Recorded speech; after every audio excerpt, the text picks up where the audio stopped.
Bonjour, donc aujourd'hui en SN secondaire 5, nous allons voir comment représenter graphiquement une hyperbole. Donc, premier exemple, avec l'équation d'une hyperbole, qui serait l'équation suivante. Donc, l'hyperbole est centrée à l'origine. Nous avons un A égale à 3 et un B égale à 5. Première étape, c'est de repérer nos points importants. Donc, notre hyperbole ici, elle est centrée à l'origine. Nous allons parler du HK dans deux périodes.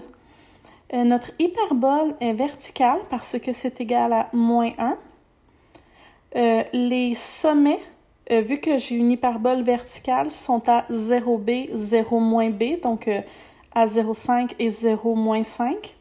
Finalement, nos foyers sont à 0C et 0 moins C. On peut calculer le C ici, donc avec Pythagore. Dans les calculs, nous allons écrire que C est égal à racine de 34, mais j'ai quand même écrit que c'est environ 5,8. Ça va nous aider tantôt à placer le point dans le graphique. Donc, nous avons donc toutes les informations importantes. Nous pouvons commencer. Premièrement, ce que je vais vous demander de faire, c'est de tracer un rectangle à partir du centre. Donc, placez votre centre et ensuite, placez un rectangle qui aurait comme largeur 2 fois A. Donc, à partir du centre, faites un premier A qui est à droite et un deuxième qui va être à gauche. Et deuxièmement, la hauteur de mon rectangle est B 2 fois. Donc, à partir du centre, montez de B et descendez de B. Ça va vous donner votre rectangle. Évidemment, le rectangle ne fait pas partie de l'hyperbole. Cependant, il va nous aider à tracer les asymptotes. Et c'est ce que j'ai fait ici. Donc, à partir de mon rectangle, j'ai pris une règle et j'ai tracé un pointillé qui touche les 4 coins de mon rectangle. Donc, vous pouvez prendre une règle, c'est vraiment pas compliqué. Et ensuite, j'ai tracé mes asymptotes. Aussi, ce que vous pouvez faire, c'est de placer le sommet ainsi que le foyer en haut et en bas. Ensuite, la dernière étape, c'est de tracer l'hyperbole. Donc, les asymptotes servent de guide. C'est un endroit où la courbe va s'approcher, mais sans jamais dépasser. Alors, c'est vraiment important de toucher ici le sommet. On le touche. Et ensuite, lentement, on va aller frôler les asymptotes sans les dépasser, évidemment. On ne veut pas ça. Et on va faire ça en haut et en bas parce qu'on avait dit qu'on avait une hyperbole qui est verticale. Et ceci met fin à mon dessin. Si tu veux, une fois que tu as fini, tu peux retirer ton rectangle, mais ce n'est pas obligatoire. Deuxième exemple, on va le faire avec une inéquation. Donc, par exemple, si on a x carré sur 6 à la 2 moins y carré sur 4 à la 2 est plus grand ou égal à 1. Encore une fois, nous travaillons avec l'hyperbole centrée à l'origine. On sait que l'hyperbole est horizontale parce que c'est égal à plus 1.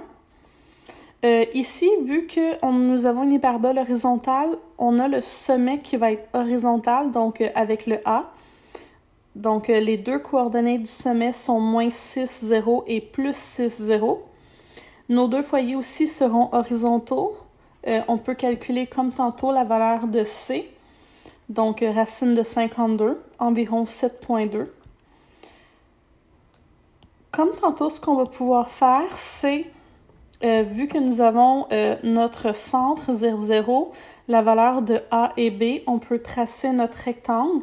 Et ensuite, tracer en pointillé nos asymptotes, comme vous voyez ici. Ensuite, ce qu'on va faire, c'est de terminer notre dessin. Donc, premièrement, vu que j'ai plus grand ou égal, nous allons avoir une droite Excusez-moi, nous allons avoir une ligne qui est pleine et non pas une ligne qui est pointillée. Donc, on va pouvoir, comme tantôt, tracer notre hyperbole avec une ligne pleine, comme j'ai dit, vu que nous avions le égal. Si nous avions eu juste plus grand ou juste plus petit, vous auriez pu faire la même chose, mais avec un pointillé, comme que je viens de montrer ici. Et dans le fond, vous avez sûrement remarqué que j'avais hachuré cette zone-là. Comment que j'en étais arrivée à cette conclusion-là? C'est simplement en prenant les coordonnées d'un point.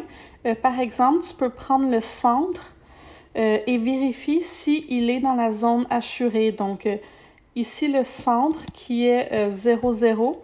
Est-ce qu'il est dans la zone? Donc, 0 sur 6 à la 2 moins 0 sur 4 à la 2, ça donne 0, plus grand ou égal à 1, c'est faux. Alors, le centre n'est pas dans la zone hachurée. Donc, la zone hachurée est celle qui est dessinée présentement.